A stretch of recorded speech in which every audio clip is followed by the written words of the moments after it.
안녕하십니까, 김민호입니다. 길을 두고 왜 길 아닌 데로 가나 코너에서 이야기하려고 합니다.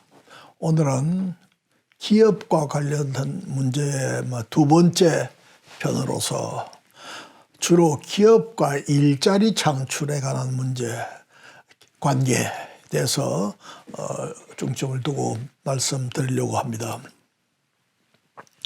우선 기업이란 게 뭔가 한번 생각해 볼 필요가 있습니다. 여기서 저는 이 기업을 경제학적으로 혹은 경영학적으로 이렇게 학문적 정의를 내릴 생각은 없습니다. 기업은 스스로는 어떤 모든 것보다도 우리는 이윤을 내는 것을 목표로 하는 주체다라는 인식을 가지고 있을 것입니다. 기업이 이윤을 창출하지 못하면 그건 기업이 아니죠. 그래서 기업은 운영의 궁극적 목적은 이윤의 창출이다. 또 그것을 스스로 그렇게 생각하는 것이 매우 합리적입니다. 반대로 우리 국민 경제나 우리 국민 전체 입장에서 기업을 쳐다보면서 무슨 생각을 할까요? 여러 가지 생각이 있겠지만 역시 기업은 국민들에게 일자리를 제공해 주는 곳이다 하는 생각이 기업에 대한 가장 일반적이고 보편적인 인식인 동시에 또는 기대가 아니겠는가 이렇게 저는 생각합니다. 이 기업이 스스로 생각하는 기업과 국민 경제, 국민이 생각하는 기업에 대한 이해와 기대가 일치된다면 가장 바람직한 조건이 성숙된다 이렇게 생각합니다. 기업의 이윤 동기에 대해서 국민들이 충분히 인식을 해주고 또 기업은 국민들이 일자리를 만들어 달라고 하는 요구에 부응하는 것을 기업의 사명의 하나로 인식한다면 그 경제는 잘 되는 경제일 것이다 이렇게 생각합니다. 특히 이 문재인 정부는 일자리 창출을 갖다가 정부의 성립과 동시에 가장 제1조의 경제정책 목표로 제시했습니다. 그래서 이 일자리 창출 일자리위원회라는 걸 만들었는데 대통령 직속으로 보통의 위원회는 위원장이 장관급이나 이렇게 해서 되는데 여기는 일자리위원회는 위원장이 대통령 스스로가 위원장을 맡았어요.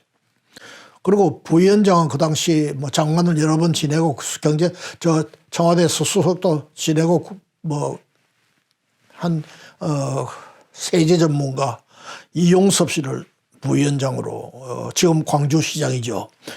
이렇게 해서 일자리 창출위원회가 만들어져서 활동을 시작했고 어떤 의미에서는 이 문재인 정부가 활동을 시작할 때 가장 초기에 적극적으로 활동한 기구가 이 기구가 아닌가 이렇게 생각을 합니다.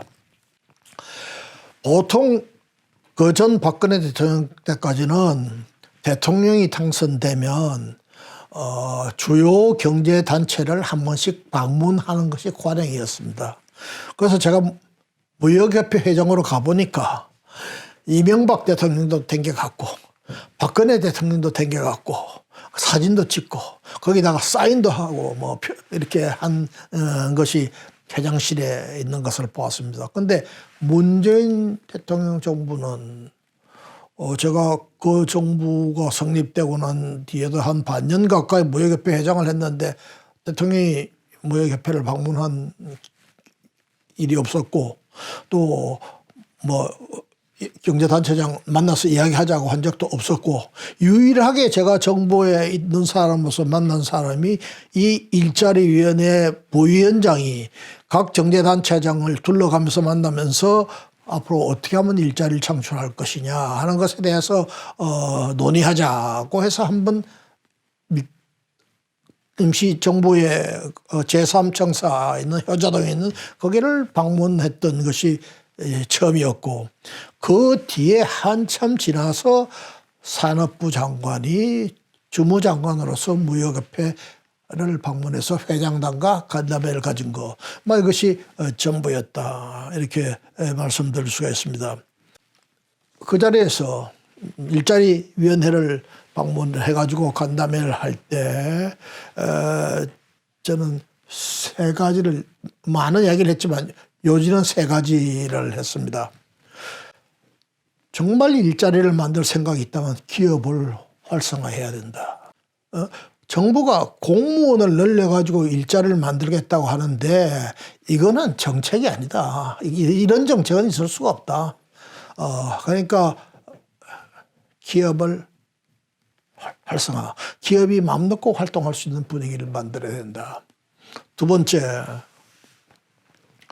기업들 보고 기업하는데 뭐가 제일 문제냐, 제일 희망하는 것이 뭐냐 하고 묻는다면 아마 대부분의 기업들이 첫 번째로 들고 나오는 건 제발 정부가 이래라 저래라 간섭하고 규제하는 거 좀 줄여주시오.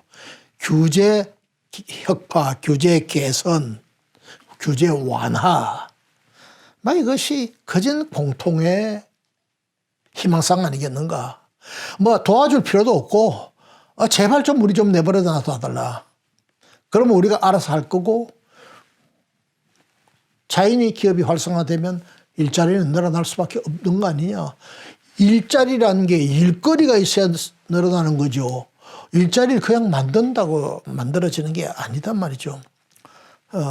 세 번째로 제가 한 이야기는 그때 일자리위원회가 대통령 방에다가 대통령 집무실에다가 일자리 창출 현황판을 만들겠다 이렇게 하고 있던 때였습니다. 그래서 내가 그거 좋은 생각이다. 그런데 일자리 창출 현황판만 만들지 말고 거기에 더해서 기업 규제를 완화하는 기업 규제 완화 현황표도 같이 옆에다 같이 걸어놔라.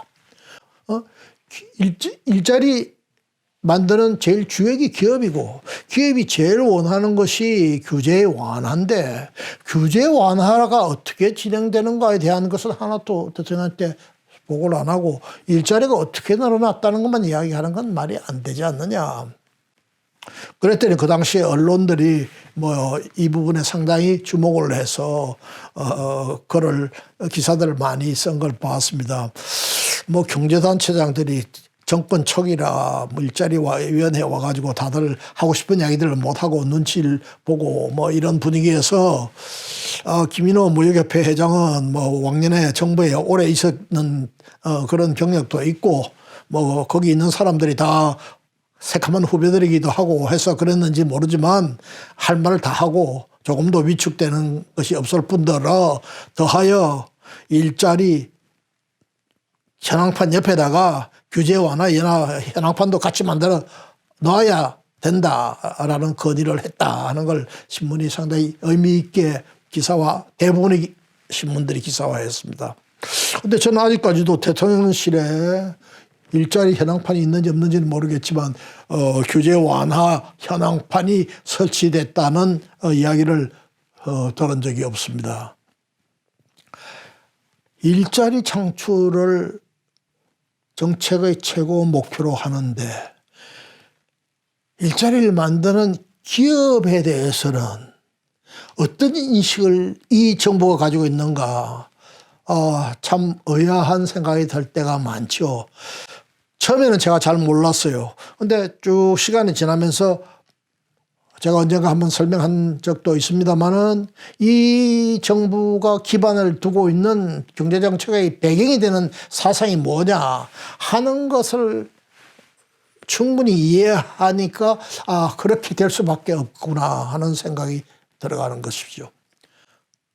기업은 한마디로 적대시하는 적폐의 대상이지 기업을 통해서 기업을 활성화해서 경제적 목표를 달성하겠다 하는 것은 이 정부의 큰 틀에서의 경제정책적 사상, 경제정책의 배경에 있는 사상과 어울리지 않는다 이런 이야기죠.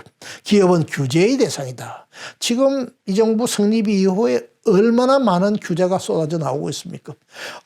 제가 각 경제단체에다 제가 있던 무역협회 또 전국경제인연합회 기타 등등 이 정부 들어와서 새로이 창설된 규제표를 당신 그 협회가 생각하는 걸 한번 좀 보내달라 해서 지금 수집 중에 있는데 참 많은 그 규제가 신설되고 있습니다. 너무너무 많아서 뭐 어떻게 설명을 할 수가 없어요. 이대로 가면은 이 규제, 거미줄 같은 규제의 틀 내에서 옴짝달싹할 수가 없는 그런 상황이 오지 않을까. 뭐 지난번에 설명한 중대재해기업처벌법도 그러한 것의 대표적인 예의 하나다 이렇게 생각이 됩니다. 일자리 창출을 제일 목표로 하는 이 정부가 지금 이제 들어선 지 3년이 지났고 뭐 한 실질적으로 일할 수 있는 시간은 한 1년 남았는데 고용이 현황, 일자리 창출의 현황을 보면 참 참사 수준의 현황이 벌어지고 있다는 거 우리 국민들 다 알고 있지 않습니까? 22년 만에 최악의 고용의 지표가 나왔어요. 21.8% 정도의 이 마이너스 취업자의 증가가 있었고 각 연도 연령대 고용이 모두 취업자 수가 감소했는데 오로지 늘어난 건 55세 이상 65세까지 노령층의 일자리만 늘어났어요. 뭐 때문에 늘어났을까요? 정부가 만든 일자리, 일자리 같지 않은 일자리, 그 정부가 보조금 내지는 전액 지원을 해서 만든 일자리만이 무려 95만 개를 만들었어요. 그래서 전체적으로 봐서 이 부분에서 늘어난 거 가지고 유지를 한 것 같은데 그래도 전체적으로 봐서는 엄청 줄어드는 고용을 보여주고 있습니다. 너무 당연한 결과죠. 기업이 활성화되지 않는데 어떻게 고용이 늘어날 수가 있습니까? 오늘 발표된 OECD 통계도 같은 그 설명을 하고 있어요. 20년 3, 4분기에 우리나라 고용률은 OECD 국가 중에서 평균 이하입니다. 65.7%. 이건 취업률하고는 조금 다른 개념인데요. 취업률은 여러 가지 고려해야 되는 요소가 많기 때문에 실제 고용의 현황을 나타내기 어려운 지표입니다. 고용률을 쓰는 것이 맞다고 저는 생각하는데 그에 의해서 볼 것 같으면 한 65.7% 정도가 우리나라 고용률이 유지되고 있는데 이게 OECD 평균보다도 훨씬 낮은 숫자예요. 그런데 55세부터 64세만 유일하게 OECD 국가 중에서 평균보다도 높은 그런 고용률을 보이고 있는 그런 지금 현황을 보이고 있습니다. 일자리 창출의 주체가 기업이라고 하는 것은 뭐 두 번 설명을 필요로 하지 않습니다. 그런데 기업에 대한 규제를 계속 강화해 나가면서 그 배경에는 소득 주도 성장이라고 하는 철학이 깔려 있단 말이죠. 소득을 증대시켜서 가처분 소득을 늘려서 이것을 통해서 소비를 늘리고 그것이 생산에 연결되고 그래서 다시 고용으로 연결된다라고 하는 사고방식이 깔려 있는데 이 소득주도 성장이라고 하는 이 이론은 적어도 경험가로서 경제학에서는 한 번도 제대로 검증되지 않은 이론이고 이거는 논란의 대상은 될 수 있을지만저 이거는 한마디로 경제학적으로 의미가 없는 논란이다. 예를 들어서 경제가 다 좋은데 공급 능력도 다 있고 다 좋은데 어떤 이유로 경기가 조금 침체했을 때 그럴 때 일시적으로 임금을 비롯해서 이 소득을 증대시켜주고 그것이 소비와 생산으로 연결되게 하는 그런 경기 부양책으로서 단기적으로 쓸 수 있는 정책이지 이것을 어떤 정부의 정권의 기본적인 경제적인 정책의 틀로서 제시하는 데는 무리가 많다. 무리가 많은 정도가 아니라 무리다라고 보는 것이 대체적으로 경제를 아는 사람들이 갖고 있는 생각입니다. 그런데도 불구하고 이러한 정책을 유지하고 있고 여기 곁들여서 지금 주 52시간제 최저임금의 급격한 인상 등 이런 소유주성, 소득주도 성장과 연결되는 조치들이 지금 나와서 지금 기업들을 옥죄고 있는 그런 현상. 최근에 우리 언론에 나타난 거 쭉 볼 것 같으면은 앞으로 주 52시간제가 지금까지만 해도 좀 큰 기업들에 시행됐는데 금년부터는 300인 이하 50인 이상까지도 이제 실시가 되고 금년 7월부터는 50인 이하의 기업에다가도 확산돼 가지고 본격적으로 시행을 하게 되는데 기업들이 이 52시간제가 제대로 시행하게 되면은 엄청난 부작용이 생길 것이다. 이미 부작용이 생기고 있고 사람을 구할 수가 없고 제대로 된 숙련공들은 다 빠져나가고 제대로 일하던 사람들이 하던 직장에서 52시간을 채우면 이웃 공장으로 옮겨서 아르바이트로 다시 나머지 시간 자기가 원하는 시간 뭐 10시 중간 12시간을 채우는 이런 현상이 비일비재하게 생기고 외국인 근로자를 고용하면 제일 먼저 묻는 게 이 공장은 52시간제를 지키는 공장입니까 아닙니까?를 제일 먼저 묻고 그렇다면 52시간제 한다면 난 여기 안 오겠습니다. 뭐 이렇게 하는 이런 현상들. 그래서 심지어 멀쩡한 기업을 쪼개가지고 두 개의 기업으로 만드는 현상. 뭐 등등 참 이루 말할 수가 없는 부조리한 현상들이 지금 생기고 있어요.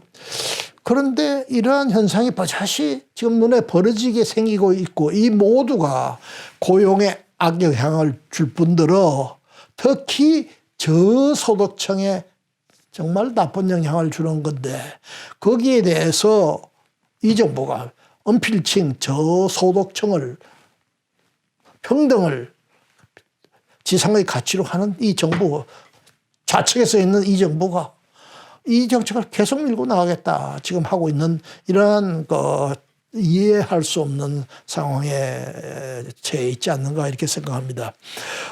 이 문제에 대해서 앞으로 좀 더 깊이 있게 이야기할 거는 다음 기회로 미루고 오늘 저는 여기 두 가지 메시지를 드리고 싶습니다. 첫째 52시간제 그것이 52가 되건 53 시간이 중요한 것이 아니라 이렇게 일하는 시간을 갖다가 정부가 어떤 단일의 틀에 의해 가지고 52시간 이상은 일하지 마라. 인간답게 사는 건 52시간까지만 일하는 거야. 라고 규정하는 이런 정부의 이리적 행동이 혹은 정책이 과연 있을 수 있느냐. 국민의 삶이란 건 다 다른 건데 국민이 가치 있는 삶은 나는 52시간만 일하고 쉬는 것보다도 60시간을 일하더라도 돈을 조금 더 벌어서 집 마련하는 데도 보태야 되겠고 애들 과외 수업료도 내야 되겠고 좀 먹고 사는 것도 조금 낮게 먹고 살아야 되겠고 이렇게 해야 되겠다고 생각하는 사람에게 대해서 잔소리 하지 마라. 52시간까지만 일해. 그 나머지는 일하는 것은 인간다운 삶이 아니야 라고 정부가 이리적으로 규정하는 거 이것이 가능하냐 하는 문제 제기가 하나 있고 두 번째는 우리 헌법 15조 볼 것 같으면 직업 선택의 자유가 있어요. 그 직업은 어떤 직업이냐 하는 것은 고용을 하는 사람과 고용당하는 사람이 서로 합의해서 결정하는 거예요. 이것이 당신이 해야 될 직업이다 말이에요. 근데 나는 지금 52시간이 아니라 62시간을 일하고 조금 더 많은 수입을 갖는 것이 내가 생각하는 이 직장에서의 직업이라고 생각하는데 정부는 그건 직업의 범위를 벗어나는 거야. 그런 일을 하지 마라. 그런 일을 하는 사람이나 또는 고용한 사람 다 처벌하겠다. 이게 정부가 해야 될 일인가? 저는 이거 분명히 헌법상 규정하는 이 직업 선택의 자유에 위배되는 일이다. 제가 갖고 있는 법률의 상식으로는 그렇습니다. 누가 한번 이걸 갖다 헌법재판소에 헌법소원이나 헌법재판을 한번 해보면 우리 헌법재판소가 어떤 판결을 하는지 저는 궁금하게 생각합니다. 자, 우리가 먹고 살기가 좋아지고 경제적으로 여유가 생기면 하지 말라고 해도 사람들은 경제적 소득이 조금 늘어나는 것보다는 여가를 선호하게 되죠. 그래서 우리가 지금 옛날에는 토요일까지 다 일을 했지만 토요 휴무제가 정착이 돼 있는데 이걸 정부가 강제로 토요일 일하지 말라고 해서 정착됐다고 정부가 생각하면 저는 그건 정부의 오해다 이렇게 생각합니다. 그런 측면도 있지만 결과적으로 우리 국민들의 전반적 소득 수준이 향상되기 때문에 소득보다는 여가를 돈보다는 시간을 선호하는 그런 그 문화적의 변화에 의해서 저절로 성숙되어 온 결과다라고 생각합니다. 52시간도 제도 저는 그렇게 생각합니다. 52시간 이상 일하는 거, 근로를 너무 많이 하는 거 틀림없죠. 그러나 가령 그렇게 해서라도 나는 돈을 좀 더 벌어야 되겠다. 또 그렇게 일해 줌으로써 내가 공장을 운영하는 것이 가능해진다. 라고 믿는 사람들 간의 합의에 의해서 하는 것까지 하지 말라 할 권한이 정부에 과연 있는 것이냐. 누가 정부에 그런 권한을 줬는가. 저는 묻지 않을 수가 없습니다. 최저임금의 인상 문제도 그렇습니다. 최저임금만 인상해주면 소득이 늘어나서 소위 소득주도 성장의 중요한 한 몫을 담당해 줄 것이다. 이 경제를 조금이라도 아는 사람 같으면 그것이 터무니없는 가정이라는 걸 당장 느끼게 되죠. 자, 임금을 누가 줍니까? 기업이 주나요? 정부가 주나요? 아닙니다. 소비자가 주는 거예요. 예를 들어서 어떤 음식점에 와서 먹는 사람이 임금을 인상함으로 인해서 가격이 올라갔다면 나는 그 집에 안 가겠다. 임금을 올려줌으로써 그것이 가격에 전가될 수밖에 없고 그 전가된 가격 인상을 수용하겠다 하고 하는 소비자의 선택이 밑바닥에 깔릴 때 비로소 그 가격은 성립할 수 있고 그 임금도 성립할 수 있는 거다 말이죠. 근로자에게 임금을 주는 최종 임금의 직업자는 소비자다. 정부도 아니고 기업도 아니다. 라는 인식을 분명히 가질 필요가 있고 이것이 시장에서의 기업의 한계죠. 이걸 갖다가 부정하고 시장의 원리에 적합하지 않은 정책을 도입한 결과 초래되고 있는 것이 오늘날의 이 일자리 창출의 목표와 너무나 괴리된 결과, 참상이라고 표현할 수밖에 없는 결과. 그리고 그것도 대기업들은 다 그런 대로 이것을 극복해서 또 노조의 힘을 작동해서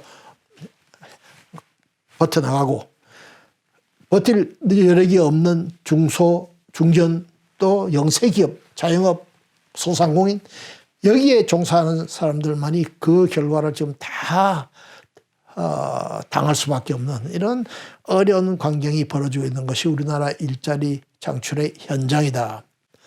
왜 이렇게 됐는가? 시장을 무시하고 소비자 선택 원리를 무시하고 그리고 정부가 어떤 것이 이상적인 사회다라고 이례적으로 규정하고 그것을 갖다가 정부가 가지고 있는 힘을 통해서 밀어붙이고 하는 이러한 운영 방식에서 초래되는 결과다 하는 것에 대한 인식을 우리 국민들도 가져야 되고 이 정부도 반성을 해야 되지 않나 생각합니다. 다만 이 정부로부터 반성을 하는 것은 전 솔직히 말씀해서 기대하지 않습니다.